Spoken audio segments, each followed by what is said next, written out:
നമസ്കാരം. മലയാളി വാർത്ത ഇൻസൈഡിലേക്ക് സ്വാഗതം. ട്രംപിസത്തിൻ്റെ കഥകളാണ് ഇപ്പോൾ ലോകം മുഴുവൻ നിറയുന്നത്. അമേരിക്കയുടെ ആരോഗ്യ വകുപ്പിൻ്റെ തലവനായി ജൂനിയർ റോബർട്ട് കെന്നഡിയെ നിയോഗിച്ചപ്പോൾ പല അമേരിക്കൻ വ്യവസായികളുടെയും നെറ്റി ചുളിഞ്ഞു. ലോകം നിയന്ത്രിക്കുന്ന ഫാർമ കമ്പനികളെ നിലയ്ക്ക് നിർത്തുമെന്ന ട്രംപിൻ്റെ പ്രഖ്യാപനം. ജൂനിയർ കെന്നഡി അത്ര നിസ്സാരക്കാരനല്ല.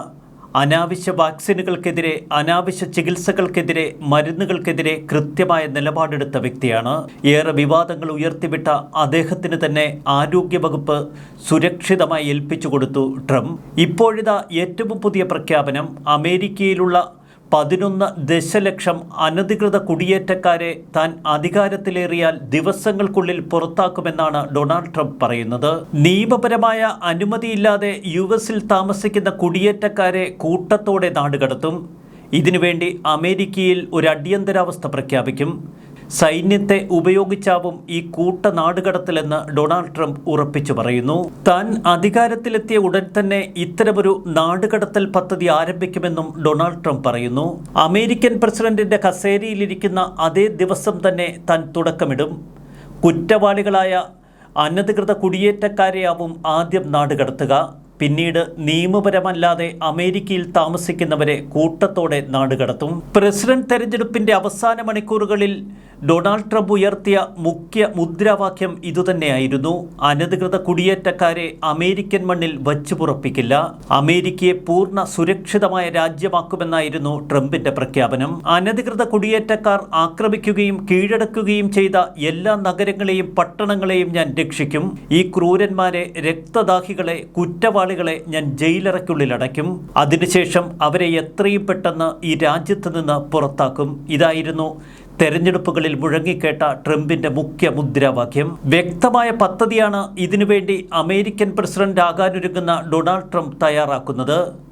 നിരവധി ഇമിഗ്രേഷൻ ഹാർഡ്ലൈനർമാരെ ഇതിനകം തന്നെ അദ്ദേഹം നിയോഗിച്ചു കഴിഞ്ഞു. മുൻ acting US immigration and customs enforcement director Tom ഹോബനെ ബോർഡർ സാർ എന്ന് അദ്ദേഹം നാമകരണം ചെയ്തു. സൗത്ത് ഡൊക്കോട്ട ഗവർണർ ക്രിസ്റ്റി നോമിനെ ഹോംലാൻഡ് സെക്യൂരിറ്റിയായി അദ്ദേഹം നിയോഗിച്ചു. ടോം ഹോബനെ മുൻനിർത്തിയാണ് കൂട്ട നാടുകടത്തലിനുള്ള പദ്ധതി ട്രംപ് തയ്യാറാക്കുന്നത്. ആദ്യം കുറ്റവാളികളെ പുറത്താക്കുകയാവും ലക്ഷ്യം. പിന്നീട് അനധികൃത കുടിയേറ്റക്കാരെ. 11 ദശലക്ഷം അനധികൃത കുടിയേറ്റക്കാരെ പുറത്താക്കണമെങ്കിൽ കോടിക്കണക്കിന് ഡോളർ ചെലവ് വരും. അനധികൃത കുടുംബങ്ങളെ ഒരുമിച്ച് നാടുകടത്തുമെന്നാണ് ട്രംപ് പ്രഖ്യാപിച്ചിരിക്കുന്നത്. ഈ പദ്ധതിയുടെ അന്തിമ മിനുക്കുപണികൾക്കായി താൻ ഈ ആഴ്ച മാറേ ലാഗോയിലേക്ക് പോവുകയാണ് എന്ന് ട്രംപ് പ്രഖ്യാപിച്ചു. അനധികൃത കുടിയേറ്റക്കാരുടെ അറസ്റ്റുകൾ വേഗത്തിലാക്കാനുള്ള പദ്ധതികൾ താൻ ആസൂത്രണം തുടങ്ങിയെന്നാണ് ഇതിനകം ഹോമാൻ വ്യക്തമാക്കിയത്. ഇതിനുവേണ്ടി കൂടുതൽ സംവിധാനങ്ങൾ തനിക്ക് ആവശ്യമുണ്ട്. സൈന്യത്തിൻ്റെ പരിപൂർണ സഹകരണമാണ് ട്രംപ് വാഗ്ദാനം ചെയ്തിരിക്കുന്നത്. ഒരുപക്ഷെ അമേരിക്കയുടെ ചരിത്രത്തിലാദ്യമാകും ഇത്ര ശക്തമായി സൈനിക സാന്നിധ്യത്തോടെ കൂട്ട അറസ്റ്റുകളും തുടർന്ന് നാടുകടത്തലുകളുമൊക്കെ നടത്തുക. 11 ദശലക്ഷം അനധികൃത കുടിയേറ്റക്കാരെ അമേരിക്ക എങ്ങനെ പെട്ടെന്ന് പുറത്താക്കും എന്ന ചോദ്യവും ശക്തമാകുന്നു. അതിനുവേണ്ട വിഭവശേഷി അമേരിക്കയ്ക്കുണ്ടോ? ഇത്രയധികം വിമാന സർവീസുകൾ അമേരിക്കയ്ക്ക് മുന്നിലുണ്ടോ? തെരഞ്ഞെടുപ്പ് പ്രചരണത്തിൽ ഉടനീളം നാടുകടത്തൽ ശ്രമങ്ങൾക്കായി താൻ നാഷണൽ ഗാർഡിനെ അണിനിരത്തുമെന്നാണ് ട്രംപ് പ്രഖ്യാപിച്ചത്. ഒരു പടി കൂടി കടന്ന് അമേരിക്കൻ സൈന്യത്തെ തന്നെ ഇതിനുവേണ്ടി ഇറക്കുമെന്ന് ഇപ്പോൾ ട്രംപ് പറയുന്നു. അമേരിക്കയുടെ നിരവധി സൈനികർ ഇപ്പോൾ വിദേശങ്ങളിലുണ്ട്. അവരെ കൂടുതലായി നാട്ടിലേക്ക് വരുത്തി അമേരിക്കൻ മെക്സിക്കോ അതിർത്തിയിൽ വിന്യസിക്കുമെന്നും ട്രംപ് പ്രഖ്യാപിച്ചു. ഇമിഗ്രേഷൻ സ്റ്റാറ്റസ് ഇല്ലാതെ ഇനി അമേരിക്കയിൽ അനധികൃത കുടിയേറ്റക്കാർ ഉണ്ടാകരുത്. എന്നാൽ വൻതോതിലുള്ള ഈ നാടുകടത്തലുകൾ വലിയ തോതിൽ നികുതി വരുമാനം നഷ്ടപ്പെടുത്തുമെന്ന് വാദിക്കുന്നവരുണ്ട്. ഒപ്പം തൊഴിലാളി ക്ഷാമം രൂക്ഷമാകും. അമേരിക്കയ്ക്ക് വലിയ സാമ്പത്തിക ആഘാതം ഇതുണ്ടാക്കും എന്ന് വാദിക്കുന്നവർ ഏറെയുണ്ട്. ചില വ്യവസായികൾ പറയുന്നു, ഞങ്ങളുടെ തൊഴിലാളികളെ നിങ്ങൾ എടുത്തു കളഞ്ഞാൽ നിങ്ങൾ ഭക്ഷണം പോലും കഴിക്കാത്ത സ്ഥിതിയിലെത്തും. അതിർത്തികൾ പൂർണ്ണമായി അടച്ച് സൈന്യത്തെ ഉപയോഗപ്പെടുത്തി അനധികൃത കുടിയേറ്റങ്ങൾ പൂർണ്ണമായി ഇല്ലാതാക്കുക എന്ന വലിയ ലക്ഷ്യം. ഇതിൽ എത്രമാത്രം വിജയിക്കാൻ ട്രംപിന് കഴിയും? ട്രംപിസത്തിൻ്റെ ഇത്തരം വലിയ വിവാദങ്ങൾ തന്നെയാണ് ഇനി ലോകത്തെ കാത്തിരിക്കുന്നതും. താൻ അധികാരത്തിലെത്തിയാൽ അമേരിക്കയിലേക്കുള്ള അനധികൃത കുടിയേറ്റങ്ങൾ പൂർണ്ണമായി തടയുമെന്നാണ് ട്രംപിന്റെ പ്രഖ്യാപനം. 11 ദശലക്ഷം കുടിയേറ്റക്കാരെ നാടുകടത്താൻ ഏതാണ്ട് $315 ബില്യൺ ചെലവ് വരുമെന്നാണ് കണക്കുകൂട്ടുന്നത്. ഇത് അമേരിക്കൻ സാമ്പത്തിക സ്ഥിതിയെ താറുമാറാക്കും എന്ന ഉത്കണ്ഠ പലർക്കുമുണ്ട്. ജോ ബൈഡൻ ഭരണകൂടം 1 കോടിയോളം അനധികൃത കുടിയേറ്റക്കാരെ അമേരിക്കയിൽ പ്രവേശിക്കാൻ അനുവദിച്ചു എന്ന ആരോപണം ഇപ്പോൾ ട്രംപ് ഉയർത്തുന്നു. മെക്സിക്കോയ്ക്കും അമേരിക്കയ്ക്കുമിടയിൽ ഒരു കൂറ്റൻ മതിൽ തീർക്കാൻ ട്രംപ് തന്റെ ആദ്യ ഭരണത്തിൽ തീരുമാനമെടുത്തിരുന്നു. അതിനുവേണ്ട പ്രാരംഭ പ്രവർത്തനങ്ങളും തുടങ്ങി.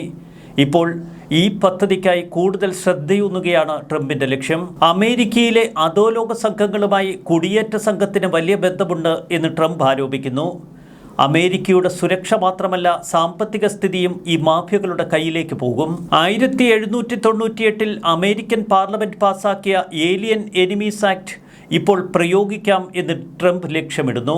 ശത്രു രാജ്യങ്ങളിൽ നിന്നെത്തി അമേരിക്കയിൽ കഴിയുന്നവരെ അറസ്റ്റ് ചെയ്യാനും നാടുകടത്താനുമൊക്കെ പ്രസിഡന്റിന് അധികാരം നൽകുന്നതാണ് ഈ നിയമം. വെനിസ്വേല, ഹെയ്ത്തി, ക്യൂബ, നിക്കരാഗ്വ എന്നീ രാജ്യങ്ങളിൽ നിന്ന് കുടിയേറിയവരെ ആയിരിക്കും ആദ്യഘട്ടത്തിൽ പുറത്താക്കുക. അനധികൃത കുടിയേറ്റക്കാരെ പാർപ്പിക്കാനായി പ്രത്യേക ക്യാമ്പുകൾ തയ്യാറാക്കും. അതിനുശേഷമാകും കൂട്ട നാടുകടത്തലുകൾ. അമേരിക്കയുടെ മനുഷ്യാവകാശ സംഘടനകളും അഭയാർത്ഥികളുടെ അവകാശങ്ങൾക്കായി പോരാടുന്നവരുമൊക്കെ ഇതിനെതിരെ പ്രതിഷേധവുമായി ഇപ്പോൾ തന്നെ കളത്തിലിറങ്ങി. ഏതെങ്കിലും കുറ്റകൃത്യങ്ങളിൽ ഉൾപ്പെട്ടവരെ മാത്രമേ നാടുകടത്തൂ എന്ന പ്രതീക്ഷയായിരുന്നു അനധികൃത കുടിയേറ്റക്കാർക്ക് ഇതുവരെ ഉണ്ടായിരുന്നത് എങ്കിൽ അതൊക്കെ അസ്തമിക്കുന്നു. അമേരിക്കയിൽ ഇത്തരം നാടുകടത്തൽ ഇത് പുതുമയുള്ളതല്ല എന്ന് പറയുന്നവരുമുണ്ട്. നേരത്തെ ജോ ബൈഡന്റെ കാലഘട്ടത്തിൽ 1.5 ദശലക്ഷത്തിലധികം ആളുകളെ പുറത്താക്കിയിരുന്നു.